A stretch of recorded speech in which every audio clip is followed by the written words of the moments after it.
Bonjour à tous et bienvenue dans votre JT breton. Au sommaire de l'actualité régionale aujourd'hui, une cartographie pour aider à l'accessibilité des handicapés à Vannes. Poulaouen dans le Finistère, capitale mondiale de la gavotte. En tout cas, ça y ressemblait ce week-end avec une nuit entière consacrée à cette danse bretonne. Et comme toujours dans ce JT, l'actualité bretonne résumée et analysée en 60 secondes par Benjamin Brion du Télégramme. Aujourd'hui, retour sur l'actualité sportive avec Laurent Villebout, notre journaliste. Bonjour Laurent. Bonjour Julie. Alors, qu'est-ce qui a marqué l'actualité sportive ce week-end ? Idec, Plumelec et Vaglette. Eh bien, ça va être chouette comme programme. On en parle tout de suite avec vous dans un instant. Bienvenue à tous dans cette édition du lundi 19 septembre. Et on ouvre cette édition avec cet incendie survenu ce lundi matin à 1h30 à Locmaria, Plouzané dans le Finistère. Les flammes ont grignoté les anciens locaux de la marque de vêtements Cannabich. Une cinquantaine de sapeurs-pompiers sont intervenus. L'entrepôt de près de 4000 m² était vide suite à la liquidation judiciaire de la marque. Selon la maire de la commune, le lieu était squatté. Coïncidence, il y a une semaine, Cyril Béal, le dirigeant de la marque Braze Punisher, avait annoncé qu'il relançait la marque. Nous l'avons joint par téléphone. Selon lui, l'incendie n'a aucune incidence pour la relance de la marque. Dans le reste de l'actualité, cette plaque dévoilée à Melvin, près de Concarneau, ce lundi matin. Le 13 novembre, jour de l'attentat au Bataclan, la commune était touchée par le décès d'Estelle Roua. Les grands-parents de la victime étaient présents pour cette commémoration locale qui intervient alors que se déroulait aujourd'hui la cérémonie nationale d'hommage aux victimes d'attentats. La semaine de la mobilité a démarré ce vendredi. À Vannes, la fondation de l'université travaille sur l'accessibilité des handicapés. Une cartographie pour visualiser les facilités d'accès est en cours de création. Les explications de Xavier Patrijon. Une carte numérique des points d'intérêt signalés et répertoriés en fonction de leur accessibilité, c'est le concept de DataAccess. Lancé par la fondation UBS, le site couvre le pays de Vannes et progressivement le Morbihan. Quand on parle d'accessibilité, on s'adresse aux personnes à mobilité réduite, donc on pense aux personnes en situation de handicap, mais pas que, aussi les personnes âgées, les personnes immobilisées sur une courte période. Le site est gratuit, sans abonnement et surtout collaboratif. N'importe qui peut se connecter sur la plateforme et venir renseigner un nouveau lieu. Je suis commerçant, je tiens une boulangerie, j'ai fait des travaux de mise en accessibilité. J'ai tout intérêt à venir renseigner l'accessibilité de mon commerce pour faire savoir que j'ai fait ces travaux. L'utilisation est simple, des filtres sont proposés pour définir au mieux la recherche. Il suffit de se connecter à l'adresse dataaccess.enif-ubs.fr et on arrive sur la page d'accueil du projet. En quelques clics, en un seul clic, on peut accéder à la cartographie. Sur cette cartographie, en fait, quand on arrive dessus, on accède à tous les établissements qui sont labellisés tourisme et handicap sur le territoire. Une création qui a un coût, environ 90 000 €. Alors la Fondation Université Bretagne Sud cherche à rapprocher les chercheurs universitaires avec les acteurs socio-économiques. Au sein de la Fondation, nous avons une réelle compétence en matière de traitement de données, puisque les traitements de données sont le cœur d'activité de deux chaires que nous avons. Et Vannes Agglo a souhaité que la Fondation s'intéresse de plus près donc, à ces thématiques sur le territoire du pays de Vannes. La Fondation recherche toujours des partenaires pour réaliser de nombreux autres projets. Pour DataAccess, d'ici 2017, l'équipe envisage une adaptation mobile. Et c'est le moment de faire le point sur l'actualité sportive. Alors Laurent, on commence par l'image du jour. Oui, avec ce bel oiseau dans les airs, dans le ciel vannetais, la mise à l'eau du maxi trimaran Idexport de Francis Joyon, une sortie de chantier estival, chantier qui aura duré 1 mois et demi pour retaper la bête. Idec a regagné depuis son port d'attache, la Trinité-sur-Mer. C'est là que le skipper va préparer sa nouvelle tentative de record sur le trophée Jules Verne. Tour du monde par les 3 caps laissés sur bâbord, le tout en équipage et sans escale. Et à ce sujet-là, d'ailleurs, les 5 marins qui vont accompagner Francis Joyon sur cette nouvelle tentative seront dévoilés la semaine prochaine. A priori, Idexport devrait s'attaquer à cette nouvelle tentative. D'ici la fin de l'année, ils seront en stand-by à compter du 20 octobre. Alors, cyclisme à présent, Plumelec a livré son verdict. Oui, et c'est le Playboy qui a frappé, vous ne me contredirez pas, Julie. Peter Sagan, le champion du monde, eh bien, il s'est imposé en haut de Cadoudal sur ses premiers championnats d'Europe senior de l'histoire. Premier championnat d'Europe senior masculin, cela va sans dire. Le Slovaque a réglé l'affaire au sprint, sans rival, comme vous le voyez sur ces images, c'était presque trop facile. Le Français Julien Alaphilippe est deuxième. Allô maintenant Laurent avec les championnats de Bretagne Open de surf. Oui, c'était à La Torche avec, on parlait de vaguelettes tout à l'heure, de petites conditions de mer et de houle et puis surtout des absents.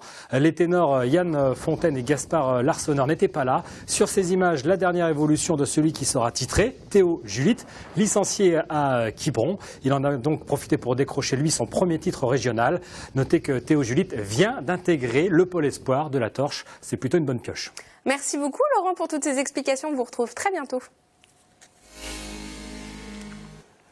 Eux aussi ont fait du sport ce samedi. Quelques centaines de personnes se sont retrouvées à Poulaouen, dans le centre Bretagne, pour la 27e édition de la Nuit de la Gavotte.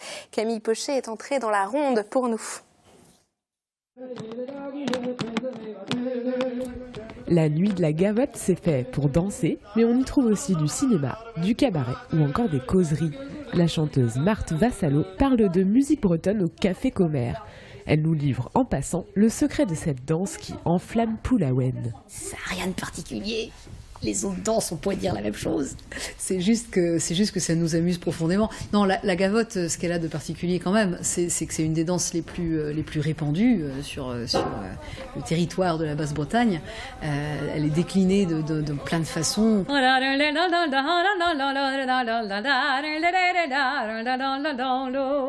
Voilà. Depuis 27 ans, Poulaouen, au cœur des Monts d'Arrée, accueille les fans de gavotte. Ils viennent de toute la Bretagne. Claude et Jean-Luc arrivent du Morbihan pour danser toute la nuit. Comme dans le Morbihan, on ne savent pas danser la gavotte, nous venons dans le Poher. Moins bien qu'ici. La Nuit de la Gavotte rassemble, connaisseurs comme novices s'y rencontrent et toutes les générations se déchaînent sur une seule danse, déclinée dans tous ses états. On se tient tous par la main, il y a quelque chose de physique au-delà du fait de simplement danser. Je pense que c'est quelque chose qui joue, c'est une danse communautaire, paysanne à la base, mais qui leur reste quelque part. Je sais pas, les gens viennent sans doute revivre quelque chose qu'ils n'ont jamais vécu, un mythe quelque part. Après le Fest-Noz, ce dimanche à Poulaouen, les danseurs se souhaitent, comme tous les ans, une bonne année gavotte. Comment sont faits les sabots? En Bretagne, ils ne sont plus très nombreux à faire perdurer ces gestes. Ce week-end, à Riec-sur-Bellon, lors des rencontres artisanales, le public est venu découvrir le savoir-faire de Claude Pelletier, le dernier sabotier du Finistère. Un reportage de Camille Pochet qui sent bon le être. Les artisans de Riec-sur-Bellon partagent ce samedi des savoir-faire anciens. Leurs gestes font presque partie du patrimoine. Parmi eux, Claude fabrique des sabots. Il tient la dernière saboterie du Finistère. C'est important de temps en temps de faire venir les gens dans un atelier, qui se rendent compte de ce que c'est qu'un travail artisanal. Si on peut susciter des vocations, c'est bien. Et puis de montrer que le travail manuel est souvent un choix, c'est pas simplement... c'est vécu intensément. Pour certains, les sabots font remonter certains souvenirs à la surface. Je suis scalarois et à Coidelor, à l'époque, il y avait beaucoup de sabotiers et mes parents portaient les sabots. Moi aussi à l'école, je portais les sabots. J'en ai cassé pas mal d'ailleurs. Avant de reprendre la saboterie, Claude travaillait dans l'aviation, puis il a eu le coup de cœur. Maintenant, le sabotier cherche un successeur pour faire perdurer cette tradition à la bretonne. Pour lui, les sabots ont de l'avenir et l'artisanat aussi.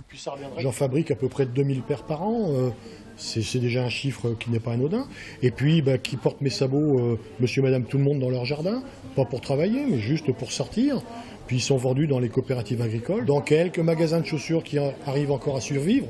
Puis voilà. Autour de la saboterie de Cornouailles, labellisée Entreprise du patrimoine vivant, un dynamisme se crée. Potiers, couturiers, vanniers, les artisans, pour la plupart issus de reconversions professionnelles, tissent des liens pour faire perdurer des métiers rares dans le sud du Finistère. Que s'est-il passé dans le reste de l'actualité? C'est le Tour de Bretagne, ça dure 60 secondes et c'est préparé par Benjamin Brion du Télégramme. La circulation a été coupée plus de 5 heures ce lundi sur la N165 et la N24 au niveau d'Hennebon dans le Morbihan. En cause, un camion qui a pris feu pour une raison indéterminée. Le temps fort du week-end, c'était cette manifestation maritime samedi après-midi contre l'extraction de sable en baie de Lannion. Plus d'une centaine d'embarcations y ont participé à grand renfort de cornes de brume et de fumigènes. La démonstration aussi que si la cause peut être juste, le chant reste faux.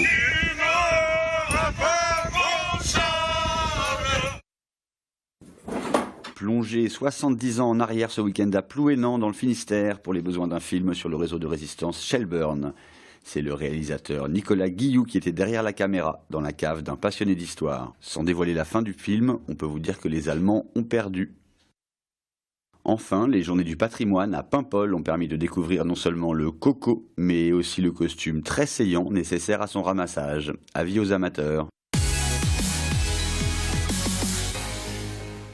C'est la fin de cette édition. Merci à tous de nous avoir suivis. On se retrouve demain. Bonne soirée sur TBO.